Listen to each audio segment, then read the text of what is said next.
Hey, welcome NFL football fans. That time again. Time for another edition of NFL Football Talk. This is an Inside Sports production. I'm your host, Charles E. Smith, Jr. And, hey, 3 weeks in the books. We're going to go ahead and take a look back at a tumultuous week 3 in which a lot of teams lost. Everybody was talking about the political messages going on. But a lot of upsets last week. I mean, Denver lost, Oakland lost, the Steelers lost, Carolina lost. A lot of butt kicking going on. So let's go ahead and get right into it here. So as you know, I do not work alone. I do enlist the help of only the very, very best. So here he is. And fortunately, he's safe from that canyon fire out here somewhere in an undisclosed location in beautiful Southern California. The pride of Rutgers University, the man many of you already follow on Twitter at Chris L. Sports, Chris Lardieri. Chris, what's up out there, man? Charles, thanks again. Yes, thankfully the wind has cooperated. I just heard a helicopter go over, a lot of brave firefighters battling that blaze, and knock on wood, it looks like they're starting to get it under control, but one never knows in Southern California in September and October, fire season. Yep, there we go. So, let's go ahead and get right into this. Now, we had all the upsets this past week. Denver losing to the Buffalo, Oakland getting squashed by the Redskins, Pittsburgh losing to Chicago, Baltimore getting absolutely destroyed by the Jacksonville Jaguars in London. You got minor, of course, my Miami Dolphins laid an egg against the New York Jets, but that happens sometimes. But do you think maybe it was a weekend where a lot of teams weren't necessarily focused on football the way they should have been? Yeah, I think so, especially with the Raiders and the Seahawks. I mean, the Seahawks have kind of been ground zero for the protests, and when I hear they had a 4-hour meeting before the game, that's not a good sign. I mean, hard to be focused, and you got a lot of that on your mind. Looks like the Raiders, too, they really threw a dud in Washington. I was surprised by that. Listen, with your Dolphins, I do have to clarify something. Jay Cutler is their quarterback, so all excuses are off. But when you have Jay Cutler, you never know what you're going to get. So I'll just blame him. And look, I don't know. Jay Cutler's like a box of chocolates, right? Oh, geez, no kidding. But, hey, look on the bright side, Jets fans. You're now the best team in the New York tri-state area. And the Giants literally and proverbially have a dog named Odell Beckham Jr. who celebrates touchdowns and creates another controversy in the Big Apple.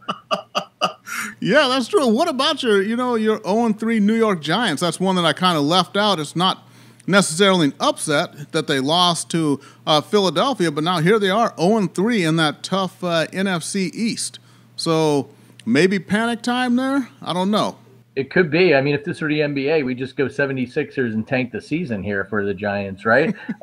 Look, kind of a perfect storm. The defense let them down at times. The offense couldn't get going. Questionable play calling by Ben McAdoo, not only going for it in a 4th and goal, but the play calling was atrocious.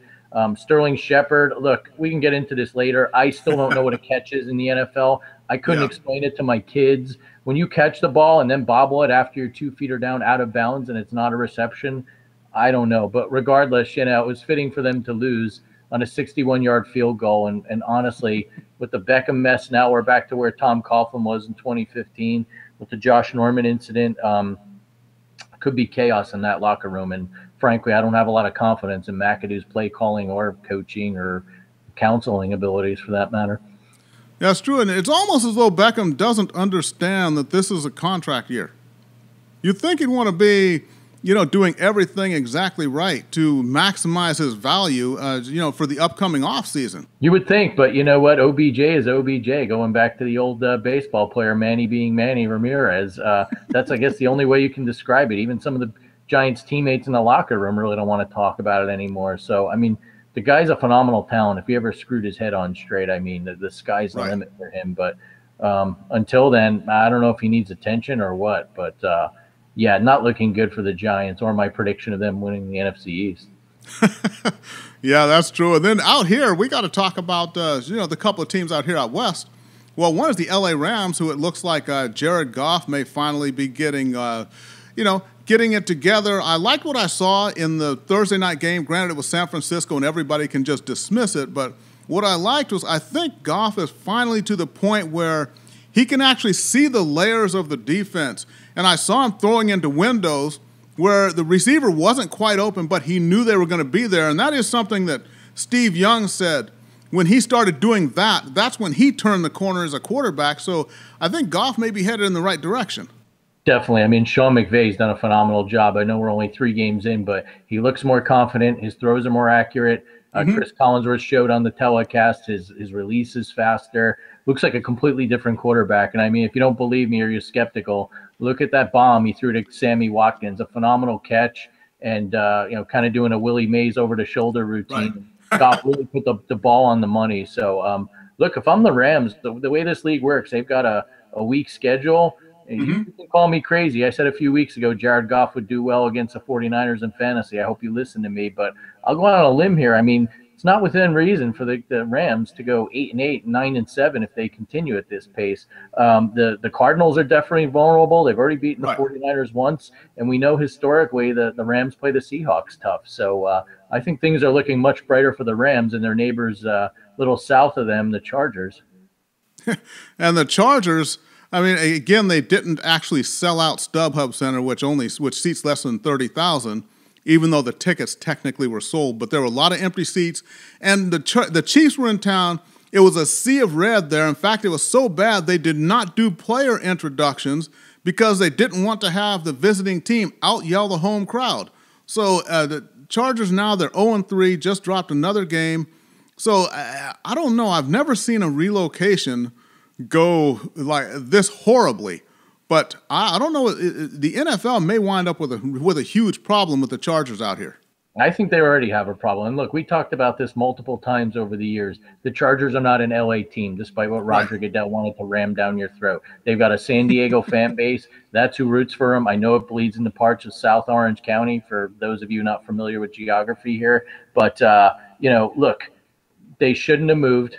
Number one, San Diego botched that up. That's another topic for another time. But to go into a soccer stadium and to be unprepared for this, really, it's just turning into a big mess. I mean, there's some rumors out there that the NFL's concerned and they're thinking about, well, is there potentially an option for them to play in San Diego for a couple years, a la the Raiders and Oakland having this final swan song before they go to Vegas? How can you even do that when the fan base is already alienated? But it's been completely botched. And look, we have no one to blame but Roger Goodell and Dean Spanos. Spanos just wanted to move because if he took his house and put it in a pricier zip code, it's going to appreciate. I mean, short of him selling the team, I don't know how this gets resolved. Yeah, that's true. So an abundance of problems there, which, their 0-3 record is just, belies what is out there. But, we got to talk about the whole thing of, you had all these choreographed demonstrations here this past weekend, kneeling because of the national anthem and what Trump said about the athletes. And, we just got to say something on this here. I still think it's, no matter what may be going on, you still respect the country, you honor the flag. And I think that what the commissioner should do is, if these guys want to kneel, that's fine. Go ahead. You feel that's your right. But have each of the players write 500 words on why they are kneeling for the national anthem. Because you can't tell me that 1,600 players all of a sudden agree on exactly the same thing. They don't. They all have their different reasons. And if you want to effect change here, I think that if you had all the players do that who are going to kneel, you'd have 500 different 500 word things from all these different players, and you can look at all this variety of reasons. And I think that could provide the tapestry that you need to look at the different issues that people feel are in society. So accountability and context, so that you don't just have all the bickering going on. Yeah, well, I mean, let's call it as we see it here. Donald Trump went on a rally for a candidate who tonight did not winning down in Alabama, and decided to call a guy who's sitting on the couch like you and I out of the league, Colin Kaepernick, an SOB, and you've had a proverbial S-storm, as they say. Look, here's what I have to say. If the guys want to do it, great. I didn't agree with the way Kaepernick necessarily approached it, but that said, this is America. He could do what he wants. He's not burning a flag. I'm not in favor of that either, but whether you like it or not, people protest for religious things, Planned Parenthood, 10 Commandments, you name it. That's what's great about America. And I get what Kaepernick was doing. Victor Cruz had a great line. Well, I don't necessarily agree with him kneeling for the national anthem, Cruz said last year. he has his right to protest, and he's got a point. We need to listen to that. But to drag Kaepernick back into it for political reasons, all Donald Trump did is unite the players and the owners for the first time ever. When last week we were talking about there's going to be collective bargaining hell to pay in a couple of years and the agreement's up and everyone's sick of Goodell. So his unintended consequences is he united a lot of people. But look, I mean, there are people who I've seen at the national anthem with their hat on and they refuse to take it off and they're disrespectful. So honestly, I don't know how politics got involved. Well, I know how in this case, but when politics gets involved in sports, they're strange bedfellows. But look, this is America. These guys can do what they want. I think some of the people like Michael Bennett, who actually got allegedly attacked by cops in Las Vegas, has a point. I mean, we'll see how that materializes. And then there are other guys who, you know, I don't know why they do it. There's a catcher on the Oakland A's who knelt. Good for him. But now I don't see that storm in baseball. What gets me is the people I read on social media.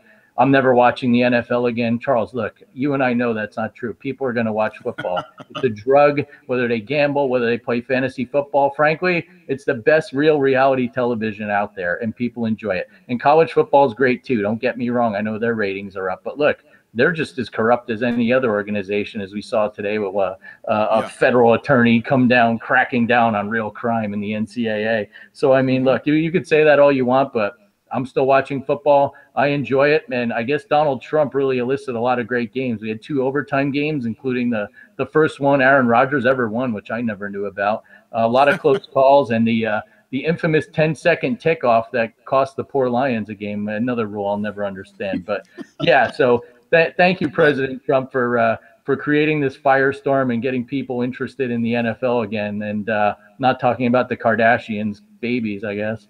Yeah. Well, I don't know, but it's because, DirecTV is offering now, they're offering refunds for people who had Sunday Ticket, and they want to cancel it for the political reasons. The one thing I don't like about it is, sports is escapism. It is, from all the other things that we have in the daily life. And then football or any sport you watch, that's kind of that pure thing where you don't have to deal with all those outside things. And now if you start politicizing sports, I mean, that takes away from the purity of it, and a lot of the reasons why it is nice to sit down in front of the TV on a Sunday and watch football all day because you don't have to deal with all that nonsense. We'll call it nonsense, that Monday through Friday stuff. Oh, I completely agree. I mean, I was sitting there Sunday. I needed the Chiefs to win. I needed Kareem Hunt to get me some points, and I was so excited to see him rip that run off against the Chargers. That's what football's about, whether you're a degenerate gambler or my son who loves the game, or you've got if you're like me, you like the Giants, your season's all but done. I just want to see some good football and not worry about what's going on in the real world for a few hours. I completely agree, and I think anyone who mocks that or says, like OBJ did with fantasy football players, it's fun. All right, not everyone leads these pampered lives. We're a lot of average people here just trying to make a living and do the right thing and raise our kids. And once a week, whether it be 3 or 6 hours, we enjoy watching football. It makes us happy. It's not crack cocaine. There you go. Although it feels like that sometimes. I don't know. I can't speak from experience. I'll take your word for it, Charles. I'm not pointing any fingers. Hey, I made it through the 80s squeaky clean. That's all I have to say about it. So let's go ahead and move on to actual football now. I mean, the Seattle Seahawks, they lose this past weekend, lose to Tennessee. They're sitting at 1-2. We could possibly have the Rams have good defense there. They're sitting at 2-1. You look at the problems with Seattle. I think Seattle finally, they've lost enough pieces to where they just are not the formidable team they have been. Their offensive line is pretty much terrible. They don't really have a running game, and you can't leave their defense on the field all day. So they've got their problems. We saw Arizona in their what did they do? They completely dominated Dallas in the first half of their Monday night game, but they're only up 7-0, and ultimately Dallas starts steamrolling them in the second half. They've got their problems without David Johnson, so there could be some real surprises there in that NFC West and maybe a shift here. Yeah, absolutely. This could be one of those years like the good old days where 8-8, 9-7, or heaven forbid 7-9 wins this division. I mean, the Seahawks, I know you were high on them in the preseason, but I thought they'd at least win the division. They're exceeding even my lowered expectations.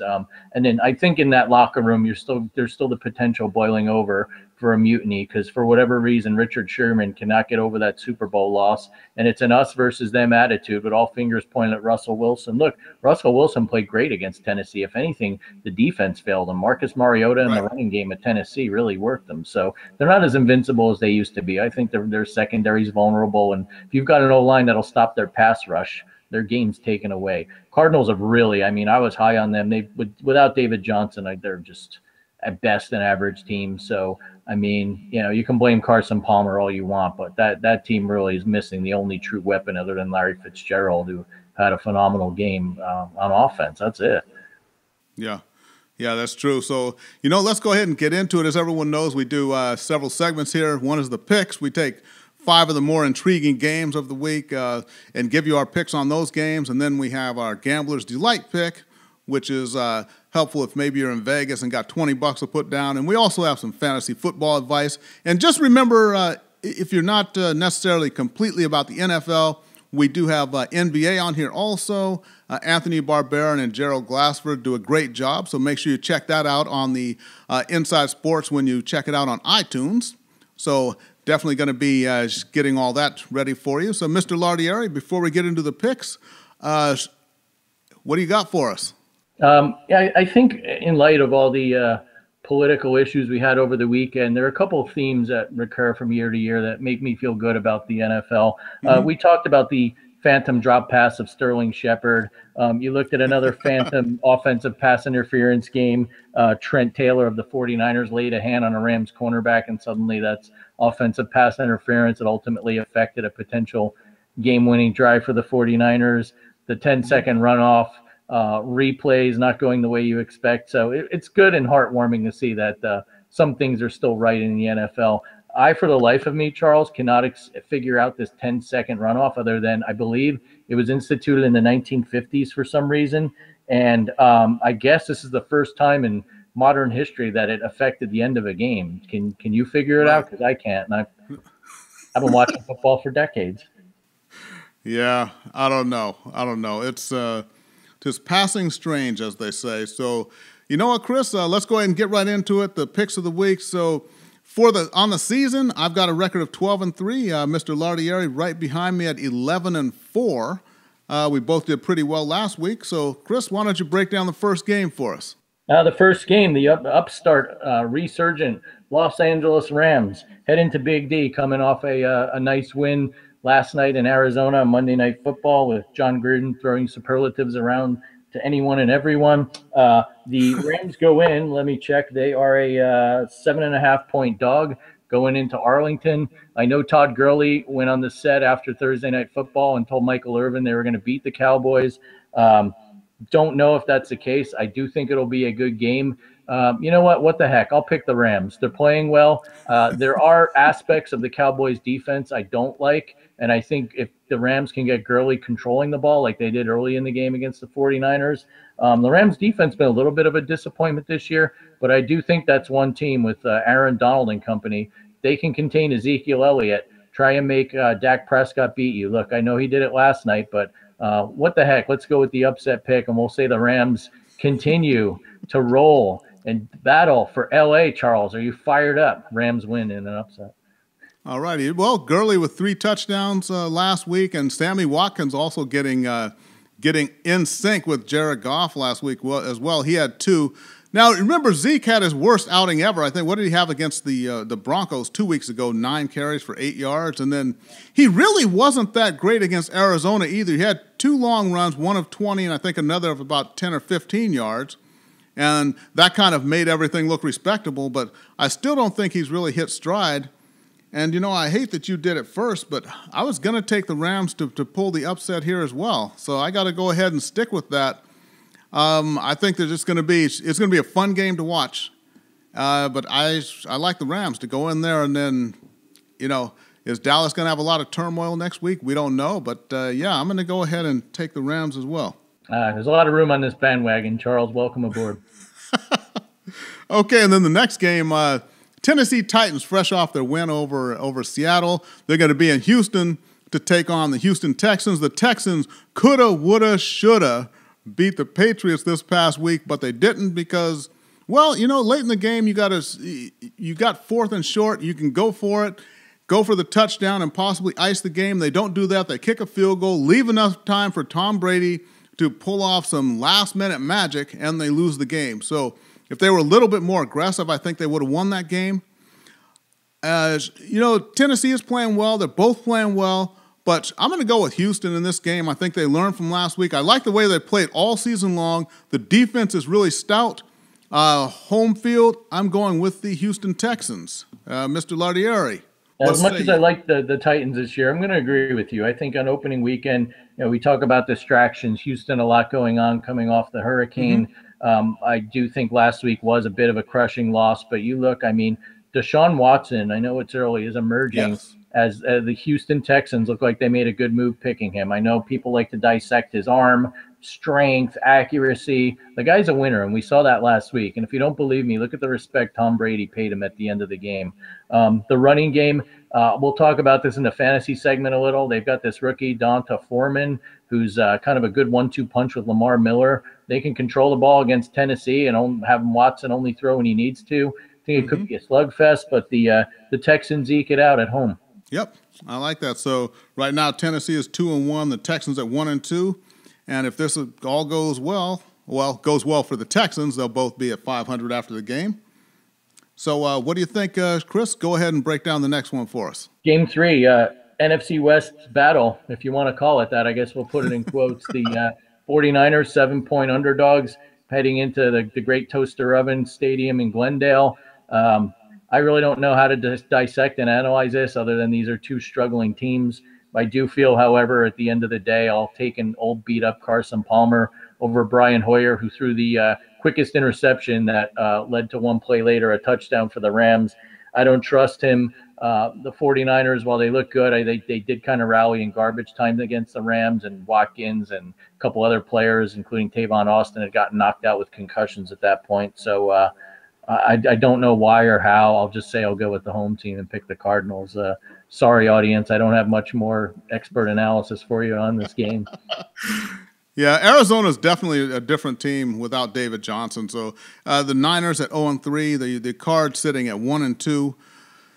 I think this is going to be a coulda, woulda, shoulda for San Francisco. All their fans are going to look at that, and they're going to look at the few plays where it could have tipped in their team's favor. But, in the end, I'm going to go – I don't think that Arizona can screw up mightily enough to drop this game against San Francisco. That's what it comes down to. I think it's going to be ugly, just flat-out ugly. But, I like Arizona in this one too.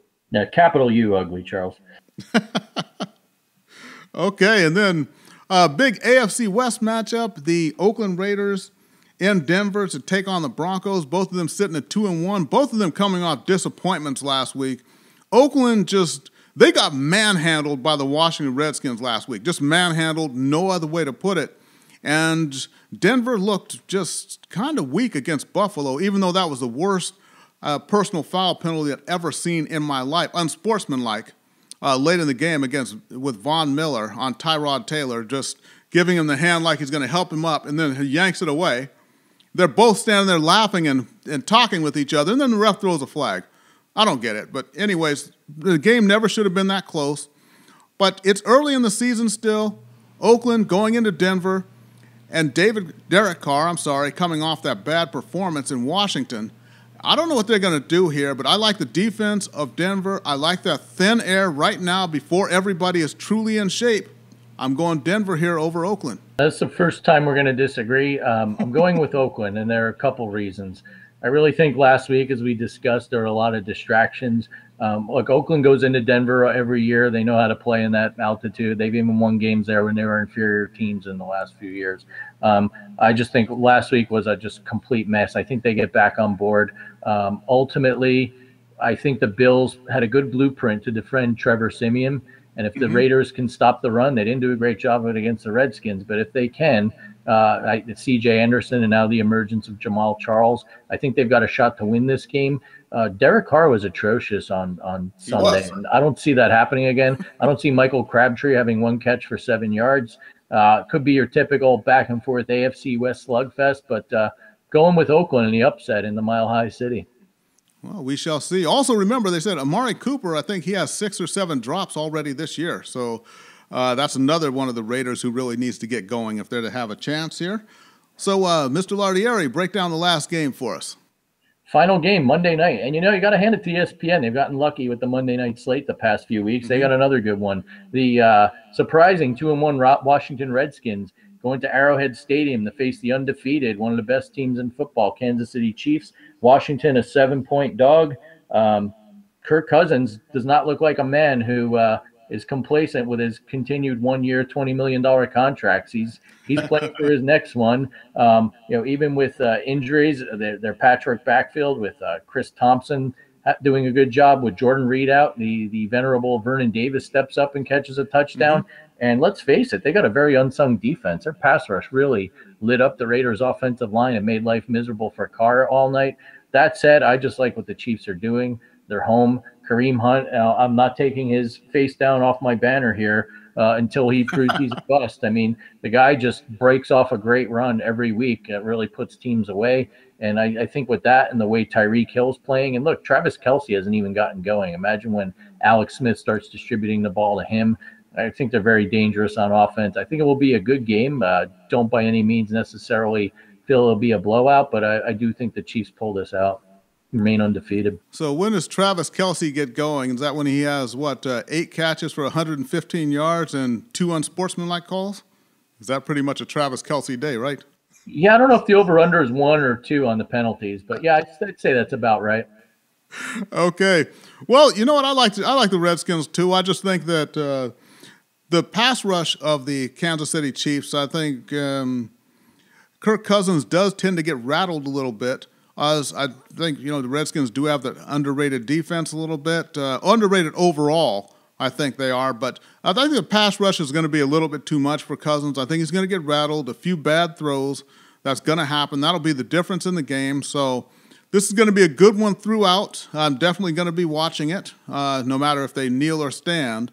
But I'm going to go with the hometown Chiefs as well. 4 out of 5 in agreement, Charles. We're already making progress here on Inside Sports. I like it. And I think your Travis Kelce jokes are warranted too, for the record. That wasn't a joke. Okay. All right, everybody. So that's the picks of the week. And just to recap, we're both taking the Rams to upset Dallas. We're going to take Houston to defend the home turf against the Tennessee Titans. We're going to take Arizona to defend the nest against the San Francisco 49ers. And we're going to split on Denver and Oakland. Chris likes Oakland's chances there in Denver. I say the mile-high air works in Denver's favor, and the Broncos come out victorious. And then we both agree that Kansas City will get the win against the invading Washington Redskins there on Monday night. So, Chris, before we get into the Gambler's Delight section, you got any more wisdom for us, man? Sure.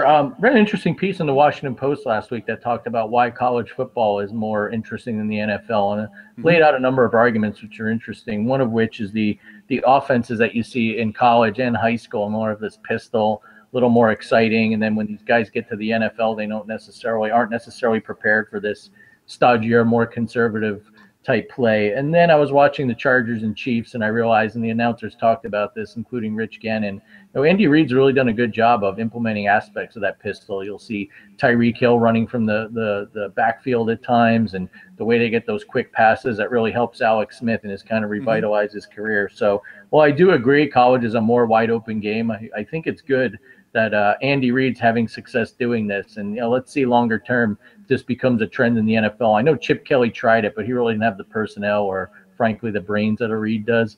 No disrespect, Chip. And so that's something to keep on a longer-term trend here in TV viewing habits, et cetera. And then finally, Charles, look, we're headed into what, week 4? I think it's time to start the coaching hot seat. Why not? Marvin Lewis, Ben McAdoo, you're up. I don't have odds yet, but I think they're the first 2 names I'd like to nominate. All righty. And what are they going to do? What about San Diego? No, you got to give him a chance there. Yeah, he's a rookie. It's hard moving. Look, at Jeff Fisher got a bonus and an extension just for packing up the Mayflower vans from St. Louis to L.A. So he had been with the Rams for a few years. So we'll give Lynn some time. It's not all his fault. His owners bungled that. Yeah, there we go. Okay, so Now let's go ahead and get into the Gambler's Delight pick. You know what? On the season, I'm 1-2 with these, and Chris is a sparkling 3-0, including that great call last week, taking Houston and 13 points against the New England Patriots. I thought that Denver would definitely easily cover the 3-point spread in Buffalo. Imagine my surprise. So I'm only 1-2. Chris is a sparkling 3-0. Chris, you're the leader.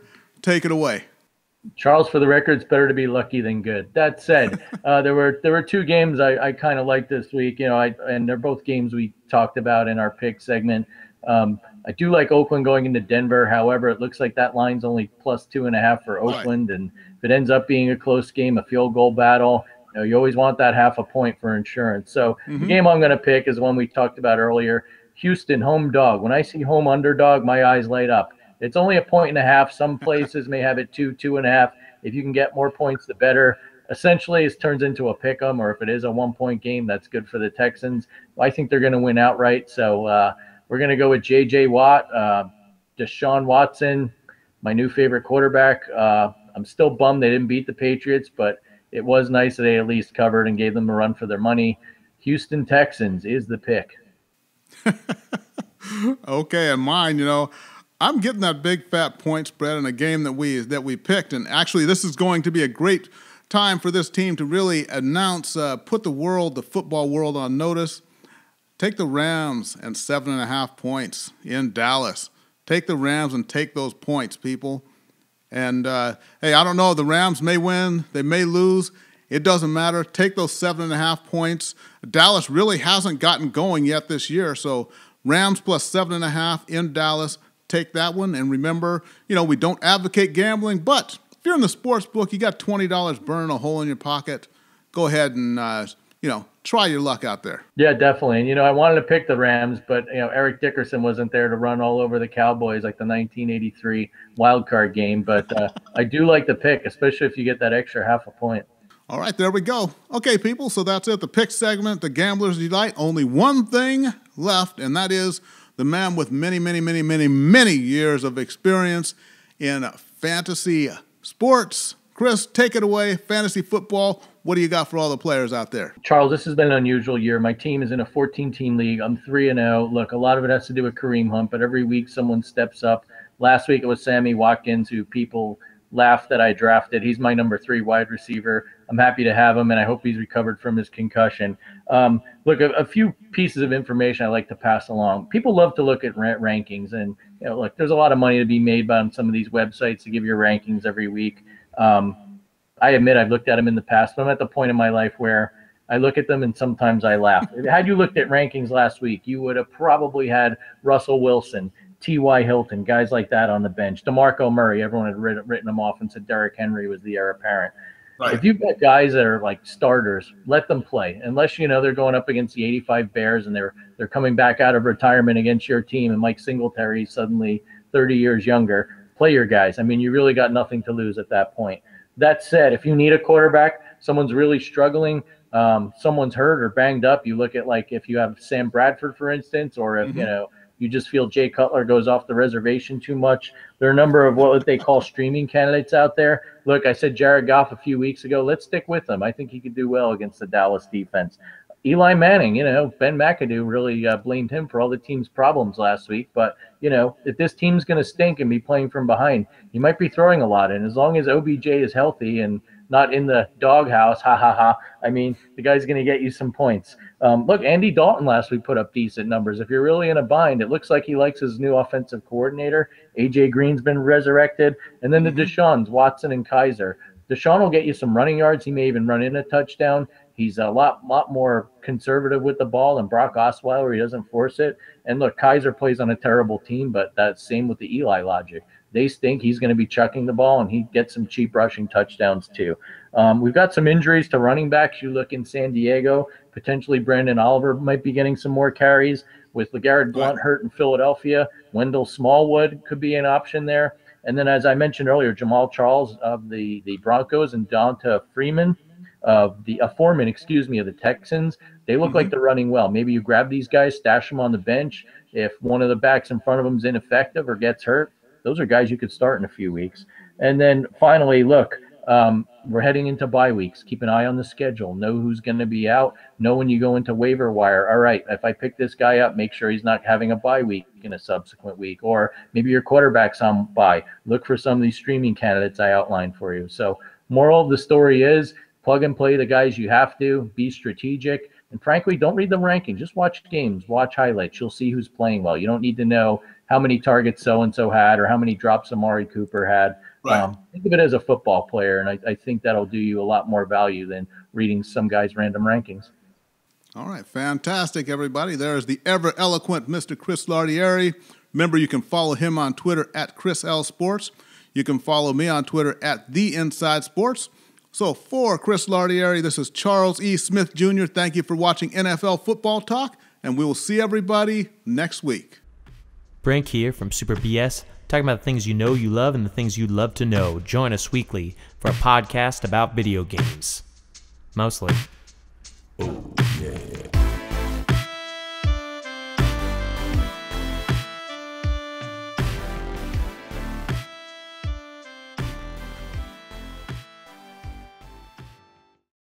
And we're back with the program. This is Gerald Glassford from Pop Culture Cosmos and Game Source. We truly appreciate you being part of the broadcast here today. And as part of the Inside Sports scene, we thought we'd go back into the world of the NBA. And who better to do it with me than the man in the know when it comes to the NBA scene? It's Anthony Barber. And how are you today? I'm doing good, man. Always good to be on. Love talking sports, love talking basketball with you. So I'm happy to be here. I'm happy as well. Anytime we can talk anything related to the round ball, I just love the opportunities indeed. It's still a little bit of ways off. As we talked about before we went on the air, camps are still on the way out, but you know what? It's still going to be a great season coming up. But we've got to talk about couple things that have come up over the past couple weeks as far as during the summer is concerned. And what better topic to talk about than the Kyrie Irving trade and how that's reshaping the Eastern Conference.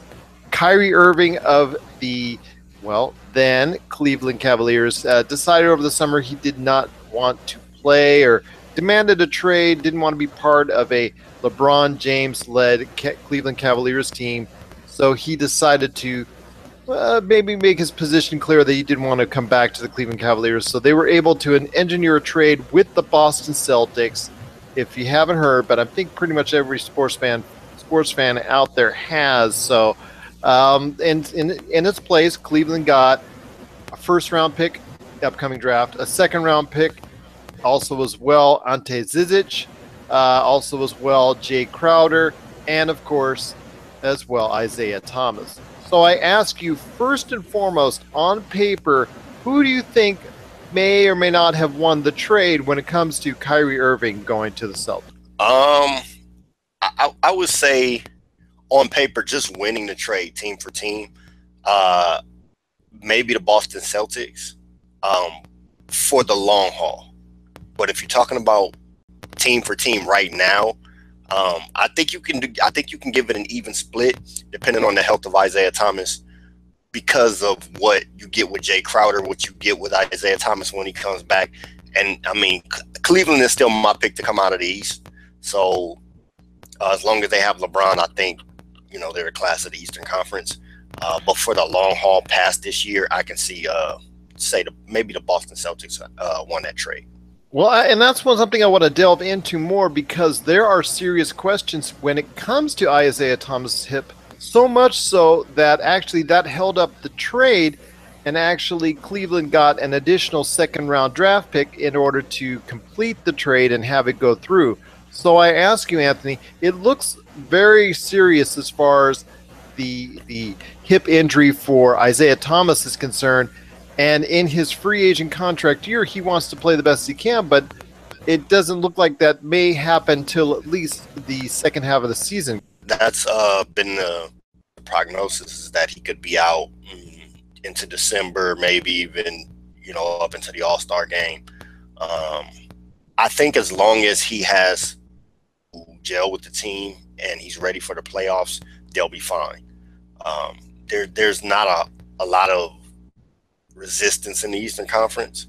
Again, as long as they're healthy, they picked up Derrick Rose in the offseason. They still have LeBron. They still have Love. So they'll be fine. But as long as regardless, I think this is a 1-year maneuver on the part of the Cleveland Cavaliers. I don't see them re-signing Isaiah Thomas for the long haul. There's been speculation that LeBron's going to leave after this year. So I think this is like their best effort to try to put enough around them to compete one more time. Well, and I don't blame you on that, and for thinking that, because I agree with you as far as re-signing Isaiah Thomas, unless something miraculously happens and he shows domination during the playoffs. I believe that he will probably go find a contract elsewhere within the league. Obviously, a 5'9" point guard with potentially bad hip issue is something that a lot of teams will be scared away from this coming off season, and that's for him. That's that's very sad, because he's worked so hard. He's had everything put in front of him as far as roadblocks is concerned, being the last pick in the draft the year he came out, and then being behind other individuals on the roster, and not really getting his chance until he came over to Boston, and in such a big way helped that Boston team become a major force in the Eastern Conference.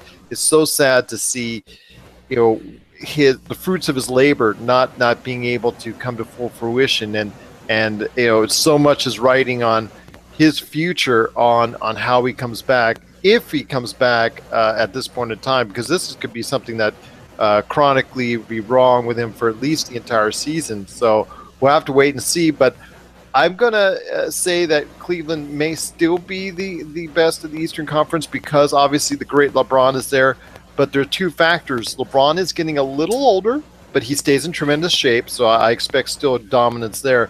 But because there is no Kyrie Irving there, and there's no Isaiah Thomas there to compensate, I think there might be some issues with a lot of the regular season riding on his performance. So they're going to have to, Cleveland have to gauge carefully exactly how they're going to utilize LeBron, because they don't want to wear him out before the playoffs. So again, we might have a situation where their record may not be the best in the Eastern Conference at the time the playoffs roll around, but I definitely think if they can get LeBron in a healthy situation and add Isaiah Thomas at a competent level at that point in time, definitely look out for them come playoff time. But we'll have to wait and see on that. But your thoughts on maybe the tendency that the Cleveland Cavaliers might utilize LeBron James too much over the course of the season?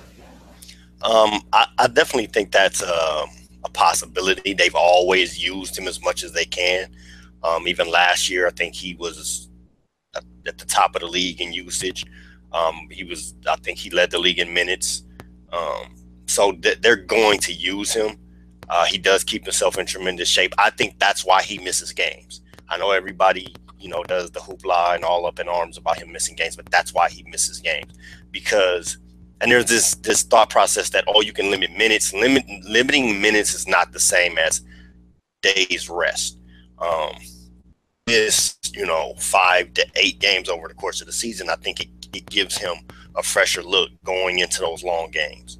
And this new agreement with the players union about lengthening the schedule to have better days off, to actually structure very few of the 4 games and 5 nights deals that they had so much of in the past, and reduce the number of back-to-backs may help him as well, correct?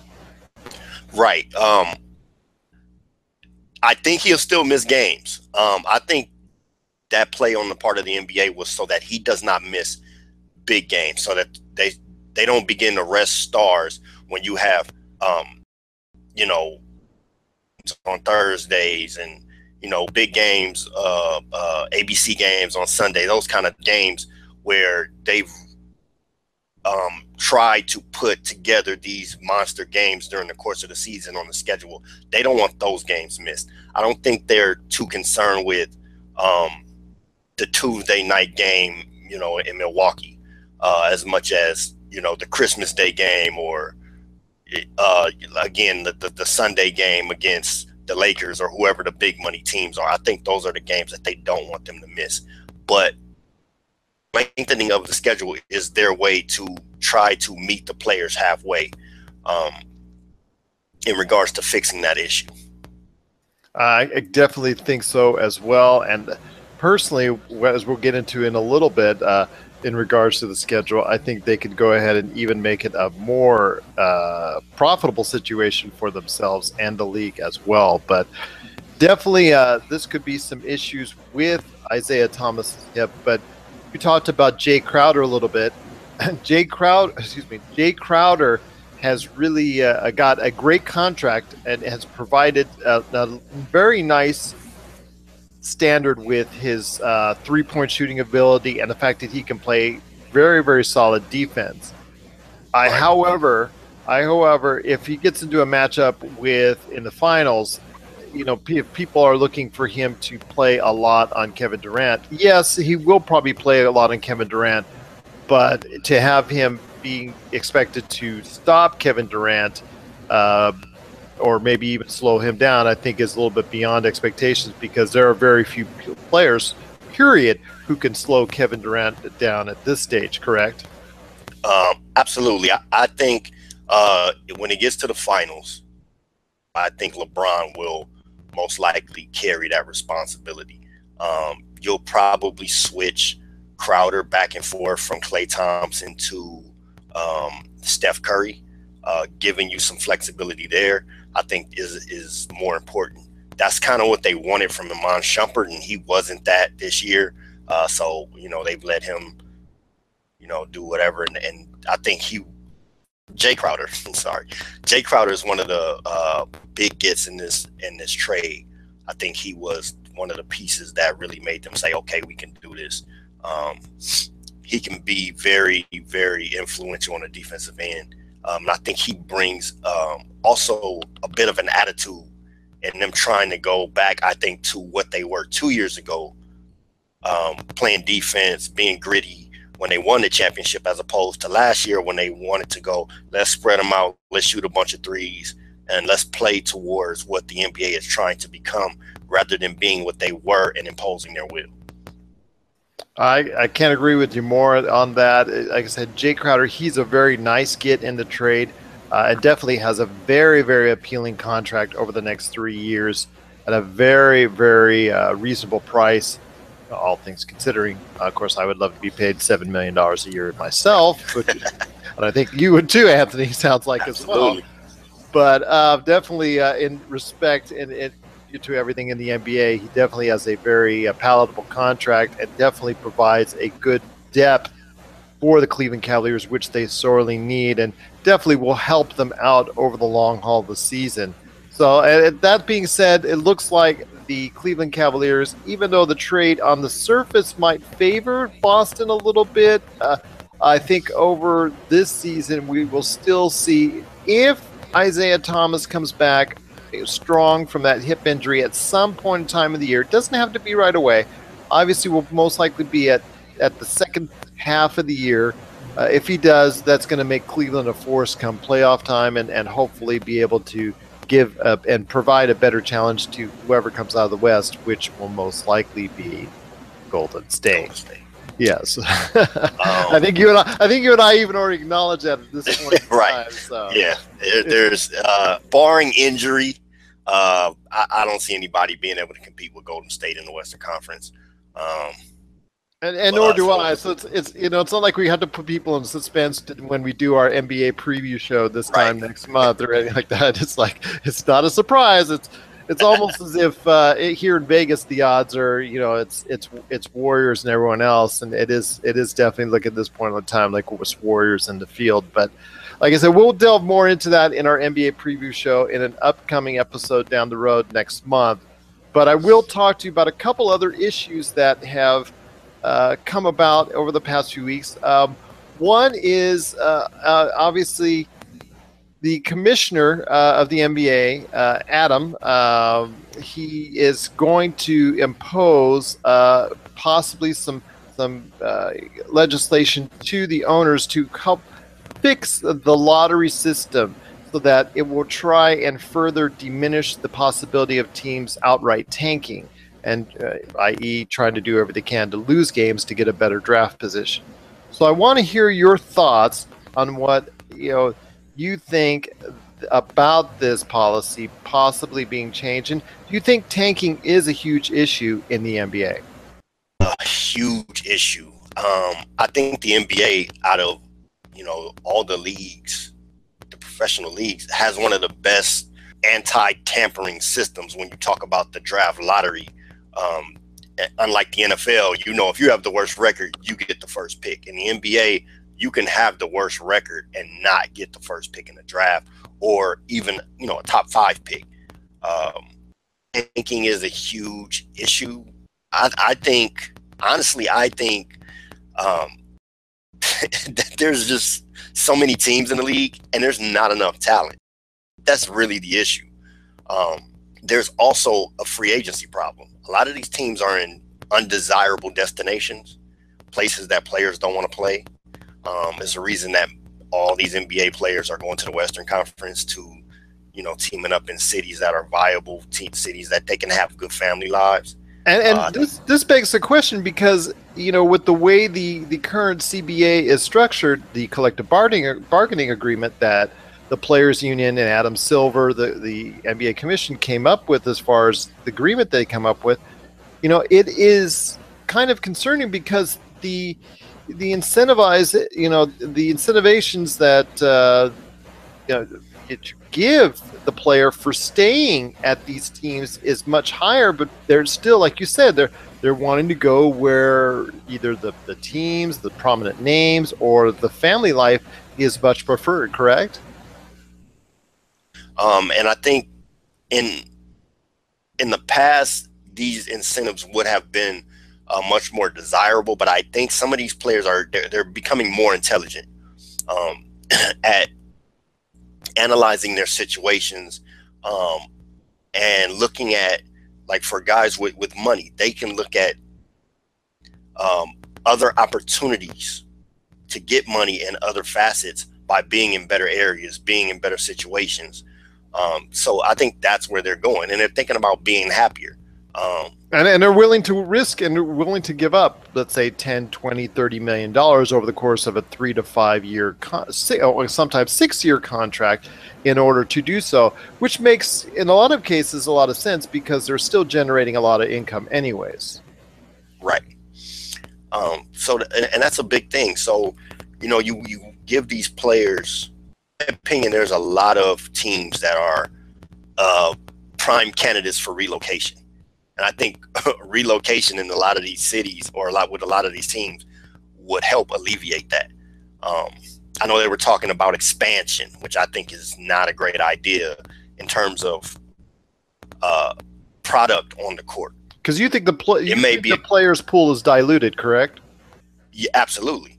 And again, the free agency clump in the Western Conference is not helping. With everybody moving towards the same teams, it's not helping island around the NBA. So when you have that combined with the fact that a lot of these teams, especially in the Eastern Conference, are in undesirable locations, it's putting the shot. There's a deep end and a shallow end now. As far as talent in the NBA and teams to teams. I think that's a very astute observation, and I'm hoping that the NBA will recognize this at some point, because as you see in the NFL, teams are just willing, if they don't get what they want, they're just willing to up and move anyways. And we could see that same trend follow in the NBA, and if it does, I'm here in Vegas. I know we could use an NBA team. Yeah, but if we can support an NFL team, I think an NBA team, and an NHL team, I think we could support an NBA team nonetheless. But that being said, I agree with you as far as the to the point of the actual schedule and obviously the salaries and the teams and whatnot. But I kind of say that I think there is an issue with the tanking, because last year there was notable teams like the Lakers, to some extent, even though they were saying they were trying to win, became obvious that maybe that's not the case near the end, because Phoenix Suns were doing a much better job of trying to lose over the years. The Philadelphia 76ers, they've been accused and have obviously made attempts to try and be as bad as possible to garner high picks. And there's been a couple other teams noted as well. In fact, Atlanta this year looks like it's doing its very best to try and structure its team to be as bad as possible at this point in time. So I think there's still an issue with tanking and trying to level the playing field in the draft. Obviously, actually also makes it more interesting for those teams that are closer to playoff contention that could land a big pick that could land them over the hump. And I think that would just make things more exciting myself as well. So I'm looking for something to change and be affected in that realm, because if it becomes more obvious this year that there is teams that are that are really trying to go ahead and make it obvious that they're tanking, even though they're going to say they're not, I think it's going to be hard pressed for the league to not do something more extensive about it. And I see those changes coming at least. So that's something to think about right there, and definitely want to talk about that more as we go along during the season as well. And one last thing I want to ask you before I gotta let you go is, because we've talked about this right now being kind of almost like a dead time right now in the league, because camps haven't opened up yet. Free agency is gone for the most part. The summer league is already well and done with. Alonzo Ball mania has already died down a bit and whatnot. I want to ask you, the league is becoming now pretty much a 9 to 10 month type window where they can pretty much garner a lot of attention within not only the sports realm, but also the realm of general talk out there and whatnot, which is good and grabs the attention. For the sport that you and I love, would it be best to not only lengthen that season just a little bit longer, start camp sooner, or have the free agency season start on August the 1st, so you get even a longer window for people to talk about all the things going on in the NBA? I think I like what they've done so far, which was in their attempt to stop the players from resting, they lengthened the season. And I'm ecstatic about. So I don't have to wait until October 30th for the NBA season to start. It starts in a month, middle of October, which I think is a perfect time. I think, like you said, it's like 8 to 10 months where you really talk NBA. I think it's more in the the 8 realm. This year, I think the Kyrie thing lengthened the talk about the NBA a lot longer. Plus, also the summer league was as well with right. Ball mania kind of, and also free agency. But I was saying now that the summer league has now become a kind of like an event in and of itself among NBA purists, that if they move the free agency period to not coincide with that, they could actually lengthen out where the NBA season becomes a talk for maybe almost 10 to 11 months out of the season. How that would affect the draft, though, if you push it past the draft, I think, because now it starts, pre-draft. No, a free agency starts right after, about 2 weeks after the draft. After the draft? Oh no, I get what you're saying now. You still have the draft. You still have the draft after, shortly after the season ends, after the right. championship banner is held and all that. But I'm just saying, have that draft. 2 weeks later, obviously the summer league continues, but then don't coincide it with the start of free agency where you have a mix mash of everything going on.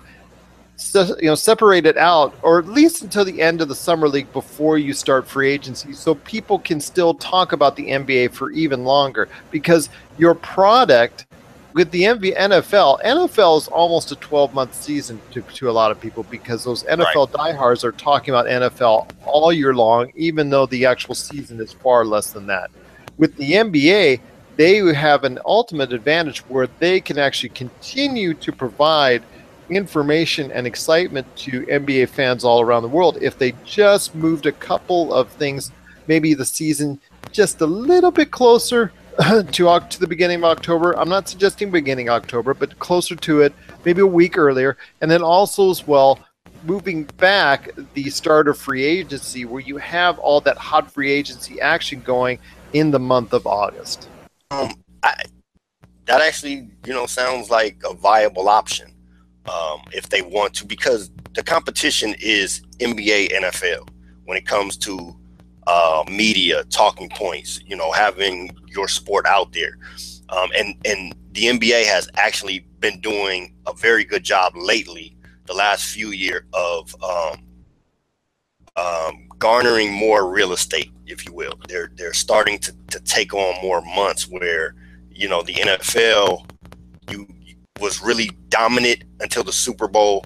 And then, that was the NBA months talking point. Now you're starting to push more through the summer. So those months that the NFL is off, the NBA has been snatching that media real estate where you get more talking points with free agency. So like you said, I can see pushing it back.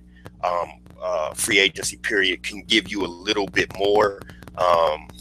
It'll bleed into the NFL talk a little bit, but which will still dominate. The NFL talk will still dominate, but it can give you some more revenue in that sense. So I think that is a viable option.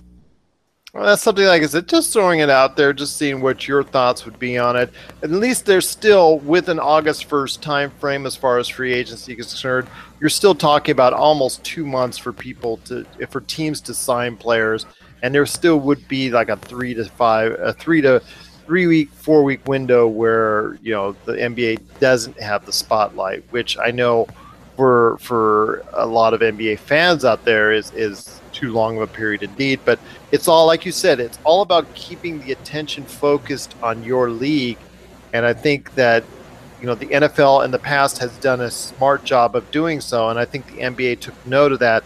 And if they really truly want to make this a global front and center game like they've always been talking about for close to 25 years now, then definitely we need to, they need to go ahead and take a couple more steps in order to keep the sport of the NBA at the forefront of sports fans' minds. So definitely something to think about there, throwing that out at you and seeing what you think. So if you have any thoughts on any of the subjects, whether it's Kyrie Irving trade, whether it's us talking about lengthening the time frame in which the NBA takes center stage, or anything else in regards to expansion or basically the way the players' contracts are out there and structured and whatnot, please send us your thoughts at popculturecosmos@yahoo.com. Also as well, Pop Culture Cosmos, Inside Sports, Game Source, or Humanican Media on Facebook and Twitter as well. And I'll tell you what, Anthony, it's just so great to talk to you each and every time. I truly appreciate you taking the time to sitting down with me and talking nothing but NBA great action, and I'm chomping at the bit. I'm telling you, it's almost time. It's right around the corner. Training camps are almost open, and I know you and I both can't wait to see what's going to go on this NBA season. Absolutely. All right. Again, that is Anthony Barbarin, our man in the know when it comes to the NBA. Like I said, if you have any questions for him, don't hesitate to send us an email or shoot us a DM, popculturecosmos@yahoo.com, or Inside Sports, Humanican Media, Game Source, and Pop Culture Cosmos. And we're going to send it back to you back at Inside Sports with Charles Smith Jr. and Chris Lardieri. If you're tired of sifting through flea markets for rare and unique games, we can help. Retro City Games in Henderson, Nevada, only 5 minutes from the Las Vegas Strip, has all your favorite gaming staples, classics, and a wide selection of rare games with new stuff always appearing on our shelves. Come in and chat with Nicole or Doug about your love of games and watch as they help you complete your collection or find your childhood favorite. And don't forget, Retro City Games loves trade-ins. So if you have any Nintendo, Super Nintendo, Sega, Xbox, PlayStation, or even PC games, come in and visit Retro City Games today. Welcome to the new metropolis of gaming, Retro City Games. I just want to get your opinion on some various things, general things for our audience in the MMA world going on. And first off, a couple years ago, it was made major news. The Fertitas selling their interest in the UFC, something they literally just, almost from the ground up, that they built it up. When they acquired it, it was not exactly in the best of shape at that time. And the UFC was, I know Dana White, you'll hear his stories about how it was back then. And I remember watching the UFC's original first few shows, and they were, like he said, some real outlaw type deals, but it has transpired and grown, that and MMA as a whole have grown into a huge industry. And a couple years ago, they were bought out for about $4 billion. So I ask you, 2 years later, seeing how the UFC has transpired over the past couple of years with the rise and fall of Jon Jones, the rise and fall of Ronda Rousey, and also the different ventures that Conor McGregor has taken, what is your opinion on the state of UFC and the MMA as a whole as it stands right now after that $4 billion sale? I think it was a great selling move for the Fertitas. I think that they did it at exactly the right time. Now, as far as WMG, I think that's their name. But as far as they go, the best part that I can come up with it is when you were a kid and you always wanted this cool toy and it was so shiny and awesome, and you got it and you go home to play with it and you play for it a couple days and it's just as awesome as what you thought it was in the store, and then the new wears off. I think that for the first little bit that they owned the UFC, everything was fabulous. I mean, you had Conor McGregor just doing big things, Ronda Rousey coming back, just everything that was supposed to happen when they bought the UFC. As of late, we've seen some crumbling cards, just some unfortunate things. We've seen Conor McGregor away, the potential forever retirement of Rousey, GSP's, then he's not, and then he's coming back and he's fighting Woodley, and then he's fighting Bisping, so you don't really know who's going there. And the lack thereof of real, just, I think they're having a bit of buyer's remorse. I think they bought that new toy and it was just as cool. Not anymore.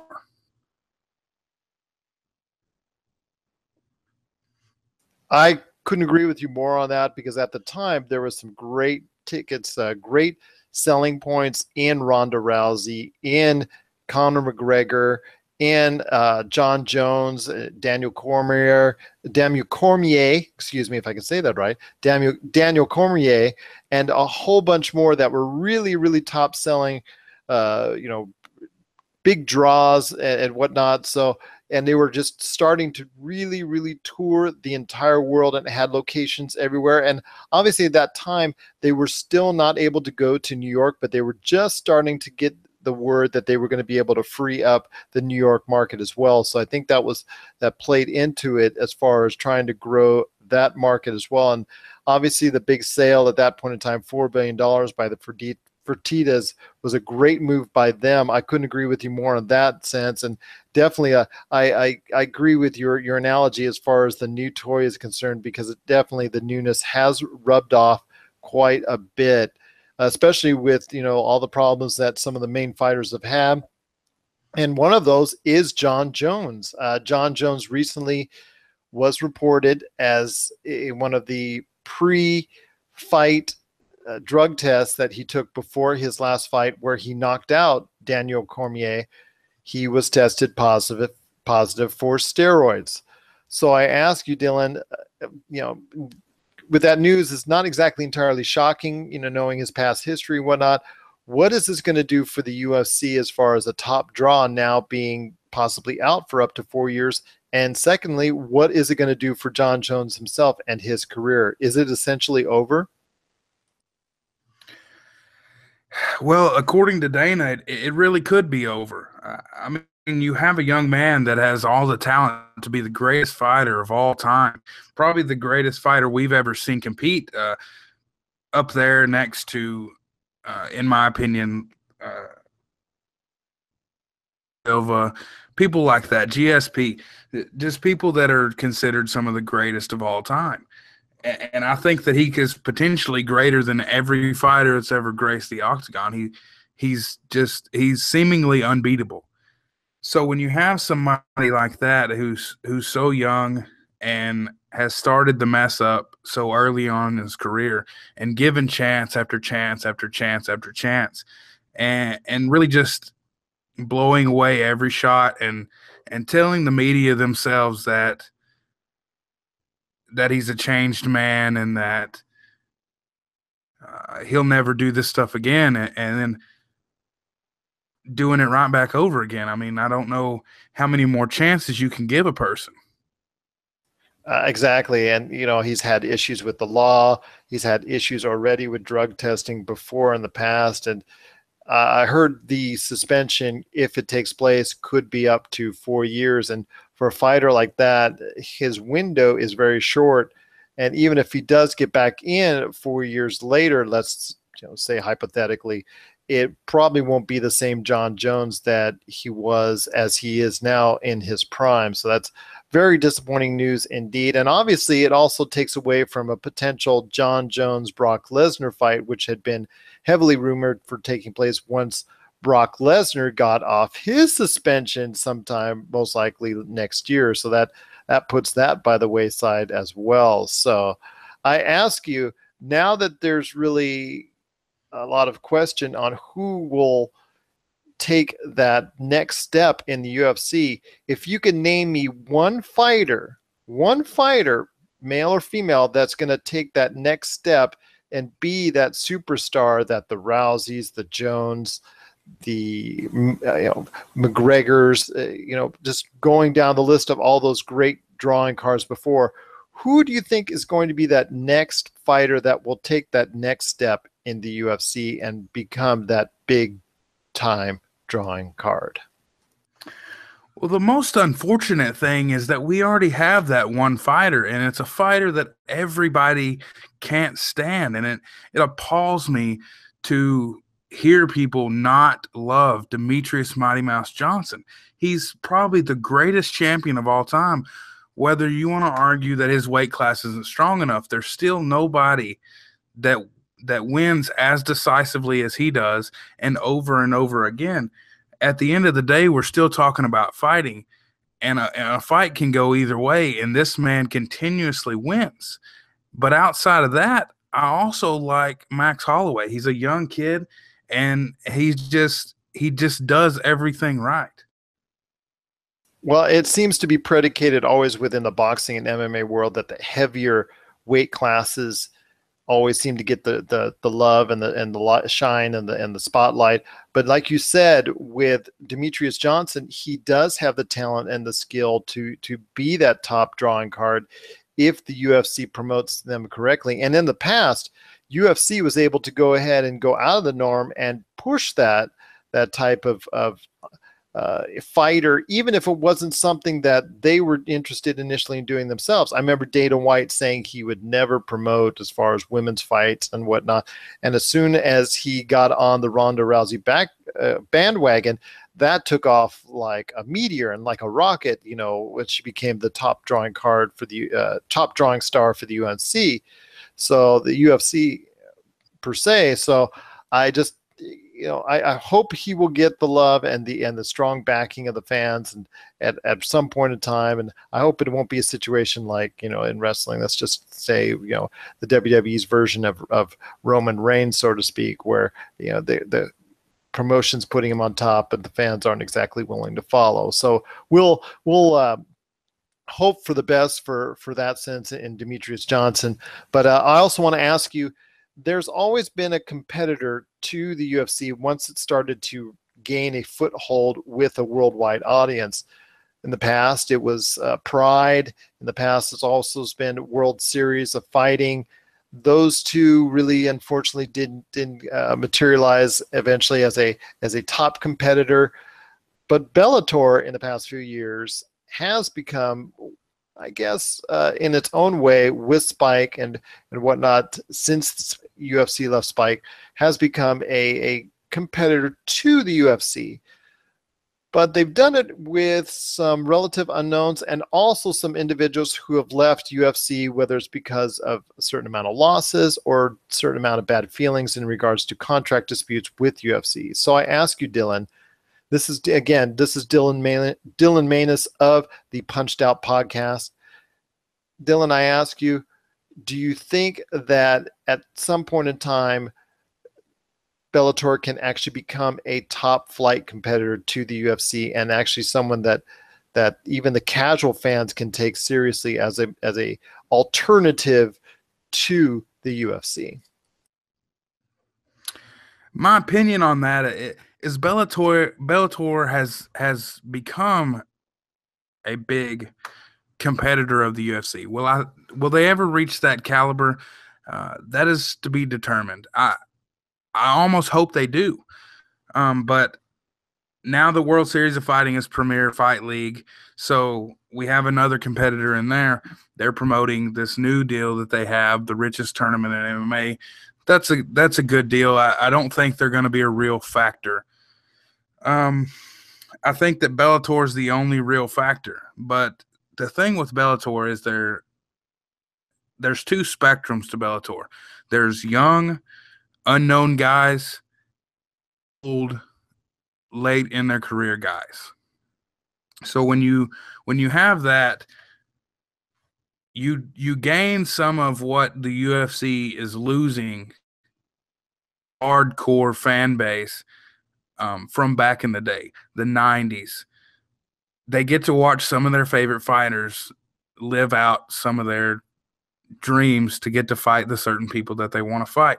Example would be Frank Mir. I got to talk to Frank Mir, and that he would do whatever it takes to fight Fedor. Now, that is before Fedor got knocked out his last fight, but he told me even if he had to leave the UFC, that he just wanted to fight Fedor before he retired. So as we know, Frank has left the UFC, has signed with Bellator. So I assume that that's what he is chasing, as is everybody that's going back and fighting later on in their career. I don't know what Chael accomplished. I mean, we saw Tito fight, but then you got Ryan Bader and Phil Davis who are still in some depth in their career. They got some time left, but a lot less time than probably Vanderlei or Tito's done, and Chael probably don't have much longer. Frank's probably got a couple fights, and if Fedor fights again, I guess he fights again. But just judging by his last performance, I wouldn't want to see that. But as far as them becoming a competitor, rely on guys like MVP. Liam McGarry. I like Liam McGarry. Linton Vassell. They have to rely on those guys. But what they were trying to do is put their eggs in that superstar blue chip wrestler basket, and it backfired on them with Aaron Pico. So I remember that. Yeah, they definitely were trying to highlight them, and credit to them for doing so. It just, like you said, it just backfired on them and unfortunately put them back down a notch. They have another wrestler. I can't remember his name off the top of my head, but he's doing really well for them. So it's not necessarily a bad thing. These college wrestlers that they're recruiting is a super good thing, because the UFC aren't chasing these guys. And in my opinion, wrestling is probably the strongest base that you can have when you come into mixed martial arts. I mean, if you're getting hit, let's get this fight down to the ground. And on the ground, you just have to worry about your submission. So I like wrestling as probably one of the strongest suits that you can come into the mixed martial arts game with. So them picking up wrestlers, especially super high caliber wrestlers, is not a really bad idea. But they need some real superstar talent. MVP is a talent that Bellator I don't know. I think he might be a bigger star than Eddie Alvarez. And really anybody that I've seen come out of Bellator. There's not a whole lot of superstar factor when you look at Bellator, but he's something special, and I think they need to hold on to him. But what we really got to think is, my last episode, I talked to John Fitch. John is the ringleader for getting the Ali Act passed in MMA. I don't know if you're familiar with the Ali Act. He informed me a lot, and then I did a lot more research. But essentially, that would equalize the playing field as far as competing with other promotions. It would really equalize everything and take away such a dominant powerhouse. Well, there's some great points indeed from Dylan Manus of the Punched Out podcast. I'm hoping for the best. I would love to see a situation where Bellator gets itself on equal footing with the UFC. I'm hoping that day will come. Maybe some champions that they currently have, like Brent Primus and Rafael Carvalho. Rafael Carvalho will actually be able to take that next step and be able to be those drawing cards that Bellator sorely needs, and also Spike TV as well. So that's definitely something we can hope for with Bellator trying to become a bigger challenger to the UFC. I just want to tell you, Dylan, it's been a great pleasure having you on the show today. Any last thoughts on either the MMA scene or your podcast, and how people can get a hold of your podcast today on your awesome Punched Out podcast? Well, they can get me on Facebook. That's my most active spot. I have a Twitter. I do not have an Instagram, but you can find us on Facebook, the Punched Out Podcast. Give us a like, shoot me a message. Just let me know what you think about the show. You can get us by the link I usually share on my podcast page. It's a link to Libsyn, or you can get us on the I forget what they call it now, the podcast app for your iPhone, and you can get it on Google Play and Stitcher. I believe that's it right now, but I'd really appreciate everybody listening. Yes, Apple Podcasts. And that's right. That is Dylan Manus of the Punched Out podcast. That's now available. Get it today. Listen to all the episodes. He's got a list of great fighters he's had the chance to speak to that's going to be available. You can catch it right now on Apple Podcasts, Libsyn, Stitcher, and Google Play. Dylan, it's been a great pleasure having you on the show. And I tell you what, I'm hoping that we can, you can come back on the show in the future to talk MMA anytime you like, and I'm hoping you will do that, and definitely looking forward to having you on the Pop Culture Cosmos at some point in the future. I would absolutely love to continue to come on your show, and anytime you have MMA related questions, just shoot them at me, and I'd love to come on here and discuss things with you. Awesome indeed. So that's Dylan Manus of the Punched Out podcast. We truly appreciate him being part of the Pop Culture Cosmos and the PCC Multiverse.